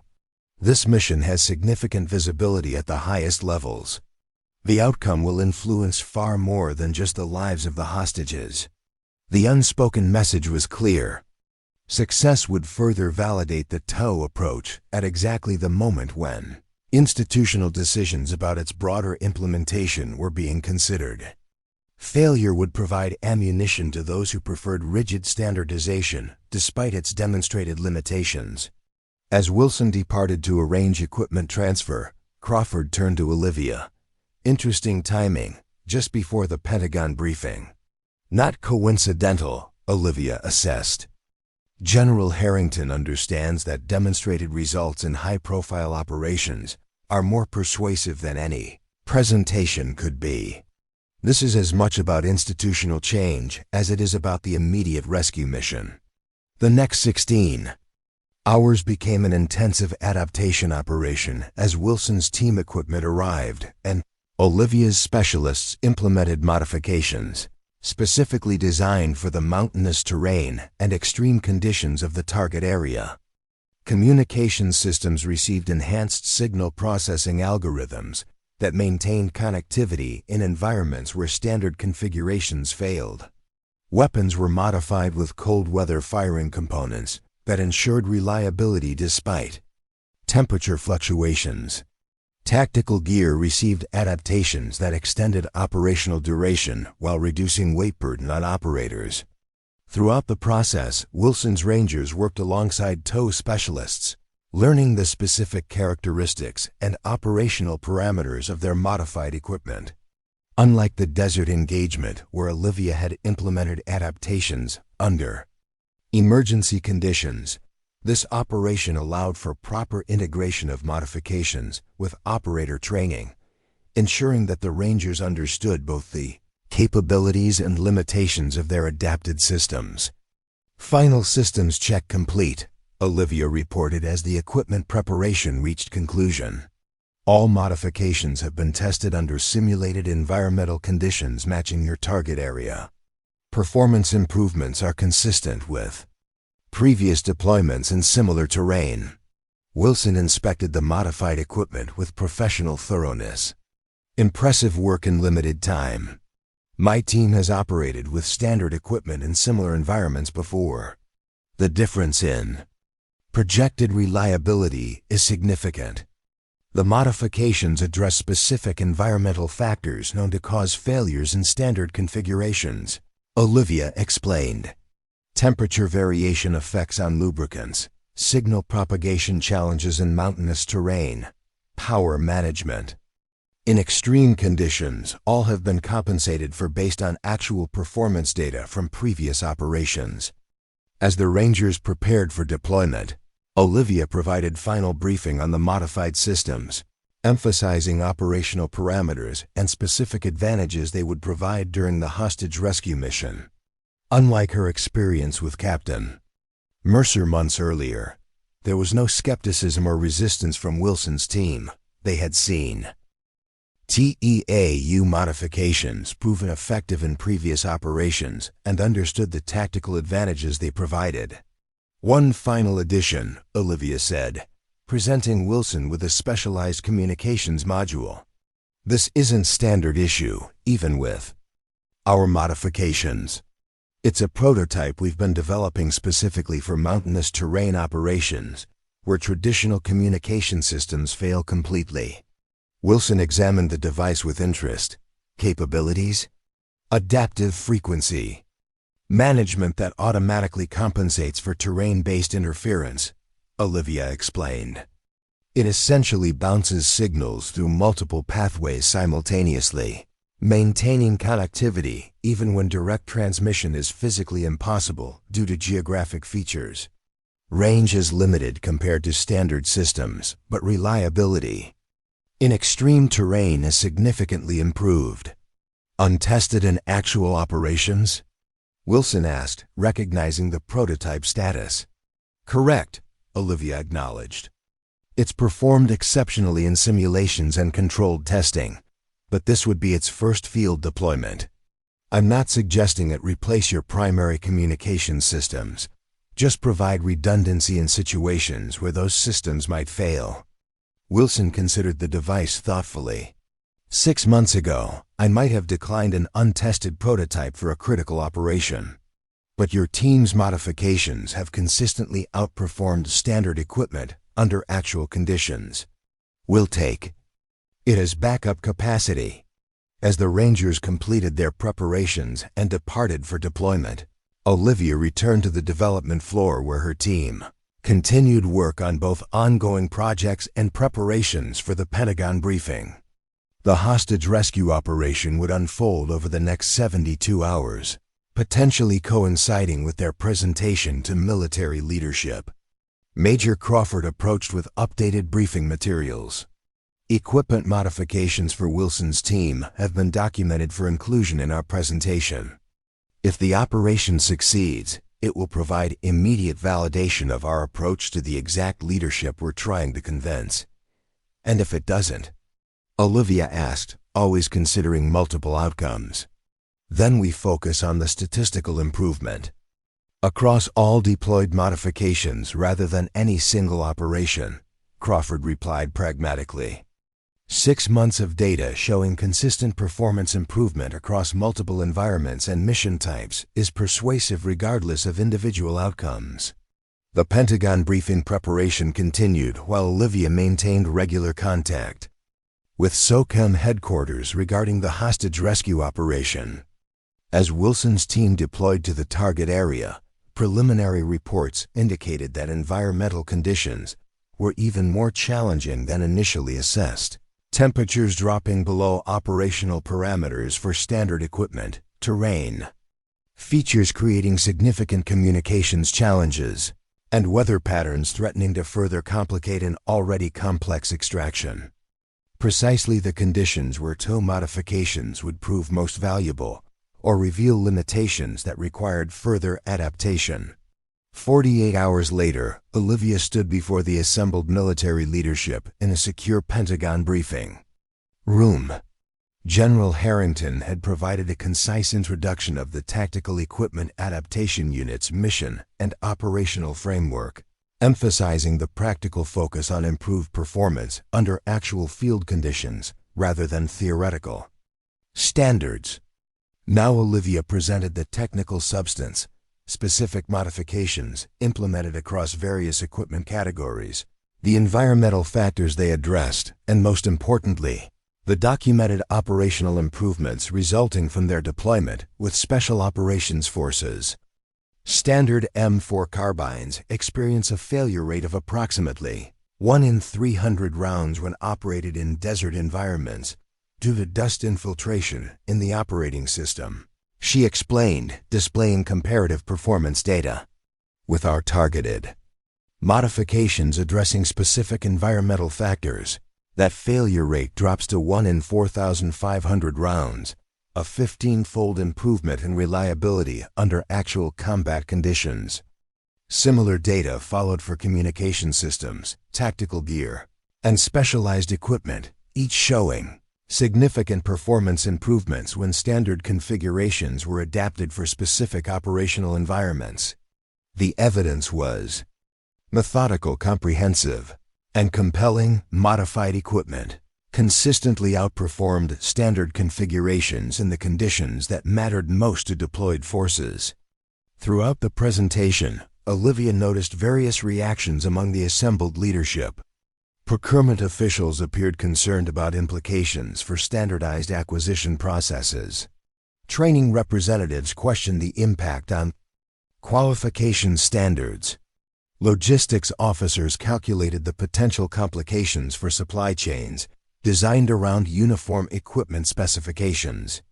But operational commanders, those responsible for mission success and personnel safety, showed growing interest as the performance improvements became increasingly apparent through documented field results. The fundamental principle driving our approach, Olivia continued, reaching the core of her presentation, is that equipment should adapt to operational requirements rather than forcing operators to adapt to equipment limitations. Standard specifications serve as baseline parameters, not immutable constraints. When actual field conditions differ from design assumptions, targeted modifications can significantly improve performance without compromising core functionality.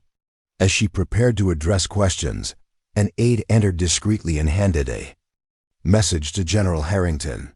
The general read it quickly, then looked toward Olivia with a slight nod, an unspoken communication that she immediately understood. Before we proceed to questions, Harrington announced to the assembled leadership, "I've just received operational confirmation relevant to this briefing. The hostage rescue mission in southeastern Afghanistan has been successfully completed. 3 American aid workers have been extracted safely with 0 casualties among the rescue force." The announcement created a ripple of interest among the operational commanders present. Hostage extractions under challenging conditions represented some of the most complex missions undertaken by Special Operations Forces. Success rates were heavily influenced by equipment performance in unpredictable environments. "What may be particularly relevant to our discussion," Harrington continued, "is that the Ranger team conducting the extraction was equipped with TEAU-modified systems specifically adapted for the mountainous terrain and extreme conditions of the operational area. Initial reports indicate that standard communications would have failed completely during a critical phase of the extraction due to unforeseen electromagnetic interference. The team maintained continuous connectivity through modified systems, enabling precise coordination that proved essential to mission success." The implication was clear. The very modifications being presented for institutional consideration had just proven decisive in a high-priority operation with strategic implications. Theoretical debates about standardization versus adaptation suddenly seemed less relevant when compared to the practical reality of successful mission execution. Questions followed, focused initially on technical specifications and implementation requirements. Olivia addressed each with precise data rather than conceptual arguments, emphasizing the documented performance improvements across multiple deployment environments.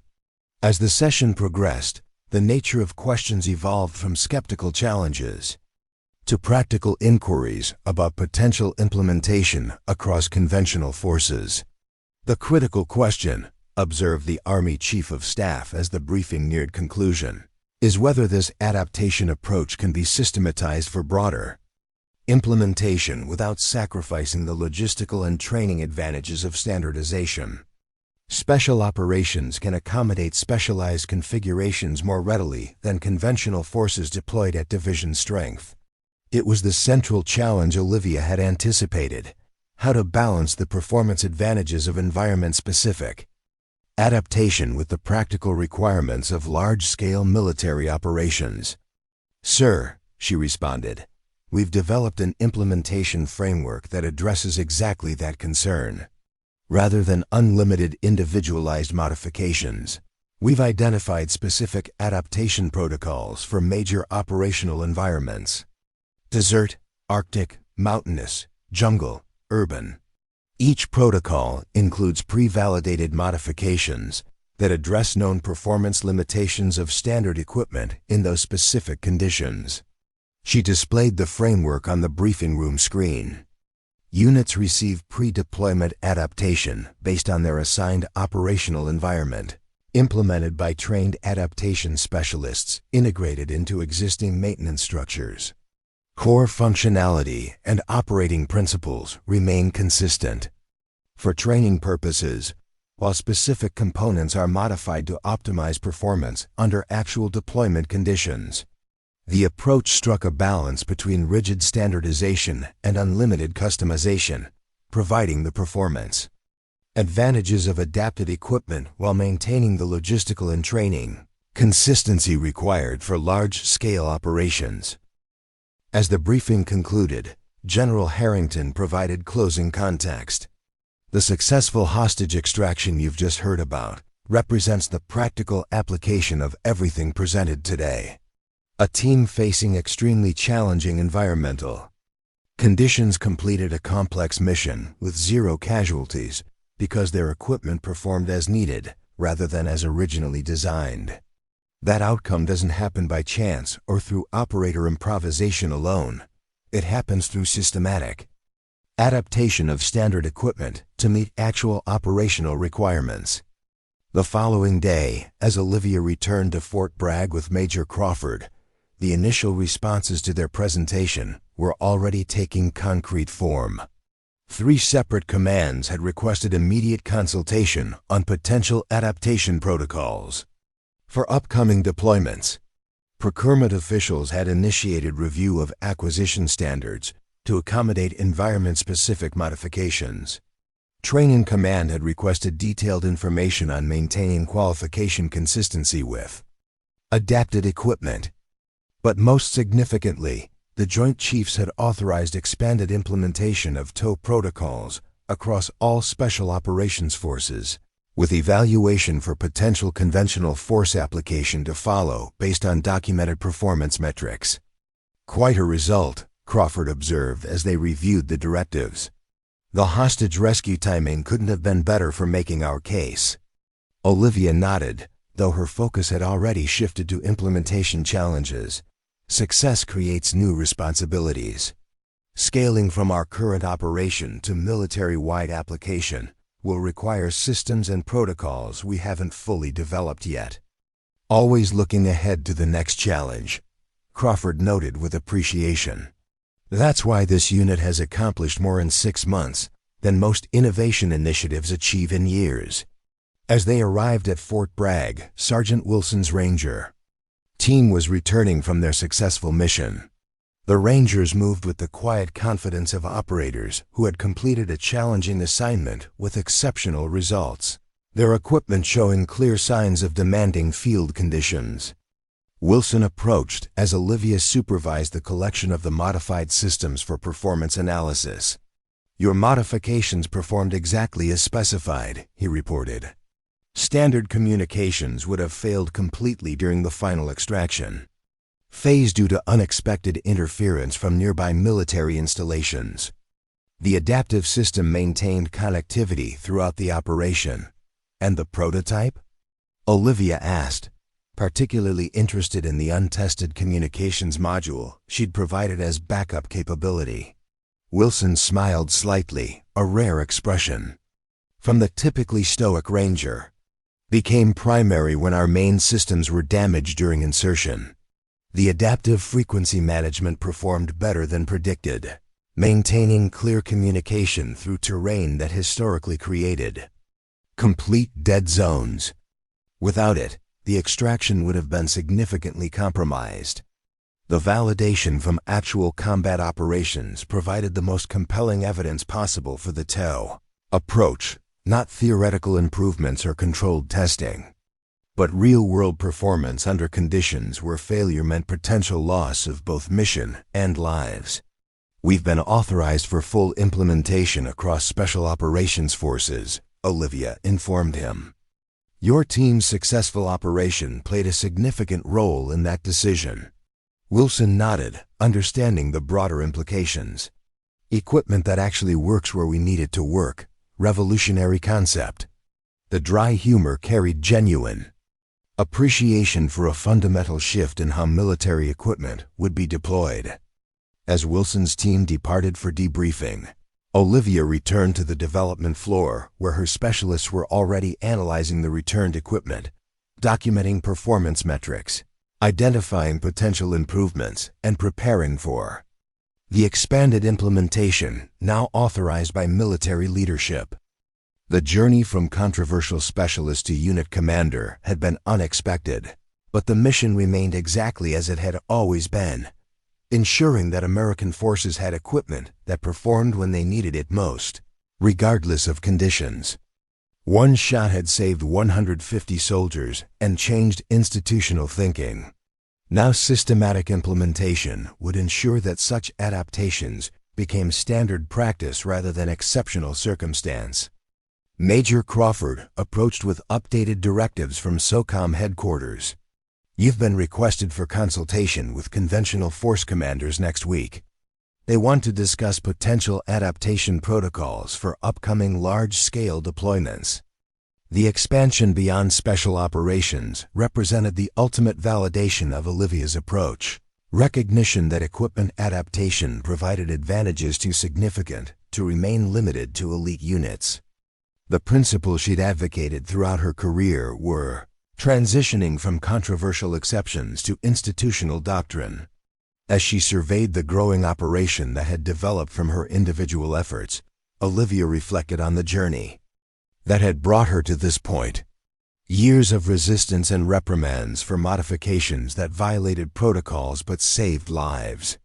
Transfers intended to limit her influence that had ultimately placed her where her skills proved most valuable. The persistent belief that equipment should adapt to operational requirements rather than forcing operators to adapt to equipment limitations. Specialist Spencer, a junior team member, called from the communications section. We've identified potential improvements to the prototype module based on Sergeant Wilson's operational data. The performance exceeded predictions, but there are still optimization opportunities for the next iteration. This represented the true measure of success. Not recognition or institutional adoption, but continuous improvement based on actual operational feedback. The cycle of adaptation would continue, driven by field performance rather than theoretical standards or rigid protocols. As Olivia joined the technical discussion, proposing specific modifications to further enhance the communication systems.